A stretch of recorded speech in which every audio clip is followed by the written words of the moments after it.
Hello, my name is Bryce Turner, and I will be presenting my final project for my deep learning class CSCI-E89 at the Harvard Extension School, which was taken during the fall 2023 semester.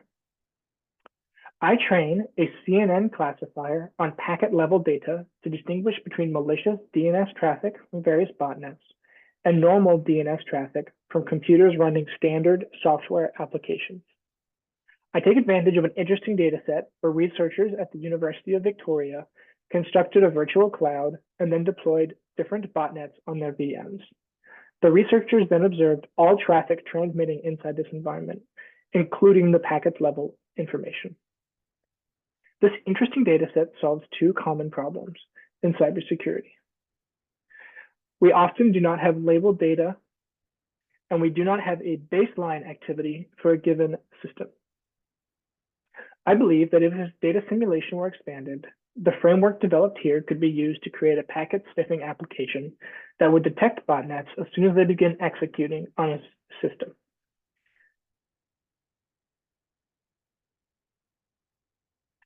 This report focuses only on the DNS traffic, because oftentimes botnets will use DNS traffic to transmit command and control communication with their central server.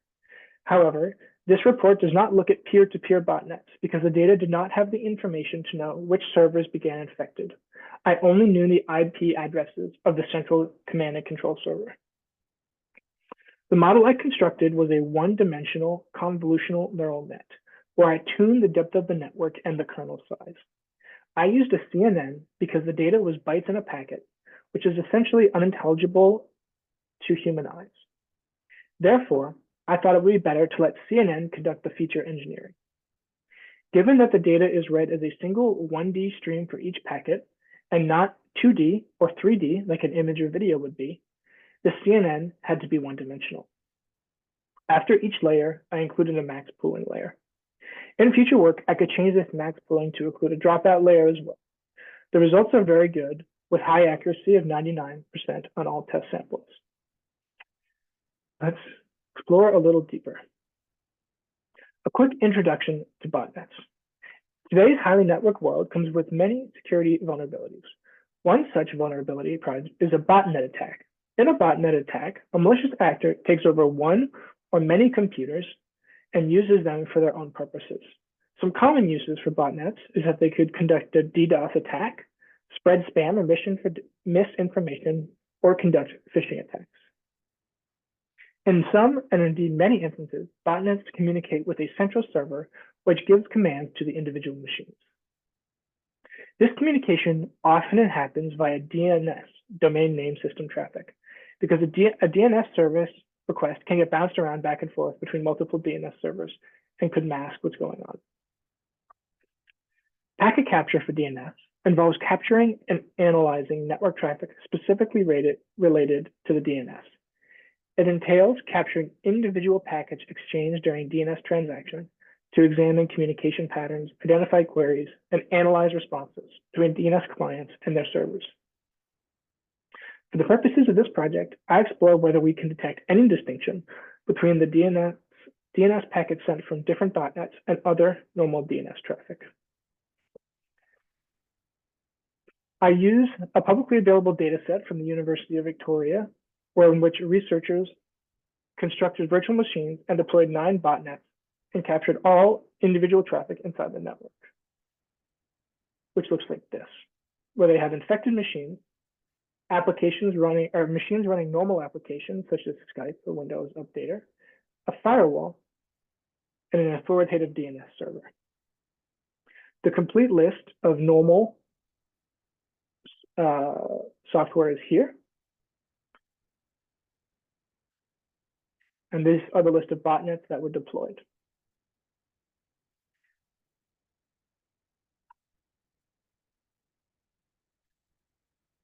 To explore the relationship between botnet DNS traffic and different applications, I constructed multiple CNNs and assess them on their accuracy over a testing set.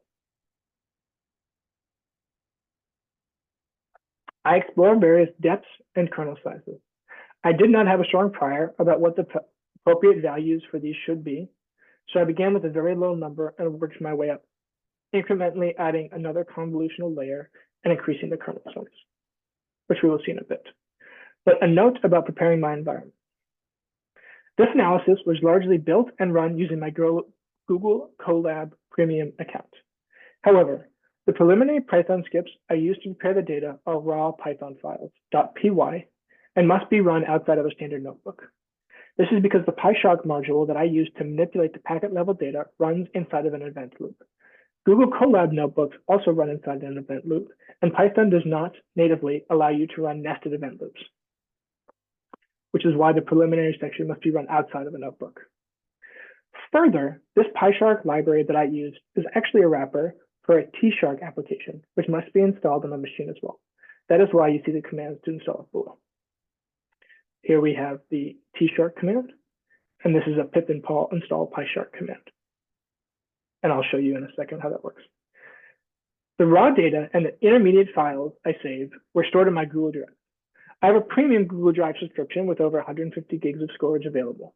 It's important to note this because the raw data, as well as the tensors that I save, are much too large to fit in the standard Google Drive limits.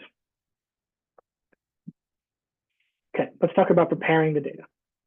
Getting the data into a usable state required a significant amount of prep work. The very first process is not seen here because it's not really demonstratable and required the use of a third-party tool called Wireshark. Wireshark is a very popular tool for exploring and manipulating PCAP data. All I used Wireshark to do was apply a filter to the raw data set so that I only could work with the DNS data. I tried doing this using PyShark, but it was incredibly slow and took a very, very long time, whereas in Wireshark, it happened almost instantaneously. The data is then stored in these DNS-only files. The section need only be run once, where Google has a timeout feature, where if you do not type or click in Colab for a while, it will automatically cancel the command that you run. This is separate from the resource timeout that occurs if you do not use any resources for more than 2 hours. This non-Jupyter command, prepare all tensors.py, executes in about 2 hours. Therefore, I had to babysit the cell to ensure it did not cancel. To avoid burning down your own Colab credits and wasting a ton of time like I did, you need to only run this section once, and then you can explore the results in the following section. So let's talk about extracting PCAP data. So you basically use this file capture extraction. This is a fancy load. And then for each packet in the capture, you can extract, use TensorFlow's decode raw to get the raw packet. And I save it as an integer. I also extract the transport layer, which I did some initial analysis on and is not very interesting because it's basically all the same for my stuff. And I extract the source and destination IP. I then pad them all together because in order to create my training tensors, they all have to be the same length. And then I stack them. And this is a little unit test. Okay. Then this just runs all of this and concatenates everything together. The final prep that I had to do before the training, I had to construct steps around labeling or the Y data. The raw PCAP data provides only source IP and destination IP for a given connection, but I needed to provide the contextual knowledge necessary to provide the correct output. I took this information here and stored it in this dictionary with the IP address, the name, and whether or not it is a bot. I have the botnets on the top, the standard software applications in the middle, and then the DNS servers at the bottom. So for the final traffic, I have the source and the deft, which looks like traffic data, source, def. Then by joining that dictionary you see up here, where we go, I'm able to create a source name and whether it's a bot, and then a def name and whether it is a bot, and then I create the series of interest. So now we have local DNS server connecting to Adobe Reader, Dropbox connecting to the local DNS server, the local DNS server connecting to the Google public DNS server, and so on and so forth. I then one-hot encode this final series of interest. Because if we have just a random machine connecting to the botnet's command and control, I want to treat all of those machines as identical. Well, they have the same Y output, right? It's a infected machine communicating with a server, with an infected server. And even though they were different machines, I didn't want them to get caught up in that. Okay, then I define a modular CNN model, which the work happens in here. So I give it an input shape and an output shape. This is fixed as a result of my X and Y train shapes. I give it a convolutional kernel size, which gets used in the 1D convolutional layer. And I give it the number of convolutional layers I want to add. Now for each convolutional layer, I add a convolutional layer and the max pooling.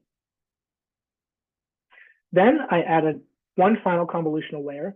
I basically do this so that way, if you pass 0 convolutional layers, you still got a model that makes some sense. I then flatten it back out like you have to do for all convolutional models. I create a dense layer with a redo activation, and then I do a softmax activation so that way I get my outputs.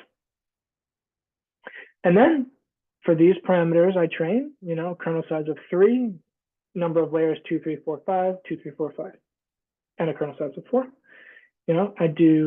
I build the model, I compile the model, I fit the model using a number of epochs and a batch size defined above, and then I evaluate it on an X test and a Y test, which has been held out here using scikit-learn's train test split. These tensors are really quite large and take up a lot of RAM, so I had to do some RAM manipulation. So I deleted the raw pcat tensor after it's been split, and I deleted the traffic tensor once that was split off. Really, it's the pcat tensor that was taking up the most amount of space. So I train all of this, and the results of my model are really very good. They're a little bit confusingly good. I'm getting incredibly high accuracy on these training model, on these testing values. Now, I am a little skeptical and believe that this model is overfit because these are incredibly high accuracies. But I did do the totally separate training. So I think this would need a third or an external data set in order to really validate what this looked like in the wild. I do believe that there's more to be done, but I really do think that this is an important first step. This DNF traffic clearly has some patterns to it that the CNN model can pick up on, and that with conditioned training and additional data, we could deploy this into the field. I also would like to thank my professors and TAs for their time this semester. I know we covered a lot of different topics and a lot of different homeworks, and they were always in-depth and interesting. I know that you all put a ton of time and effort into constructing the course, and it doesn't go unnoticed. I really look forward to seeing you all again soon. Thank you very, very much for coming to my TED Talk. Yeah, please reach out if you have any questions. All of this information is posted on my GitHub, which should be linked below.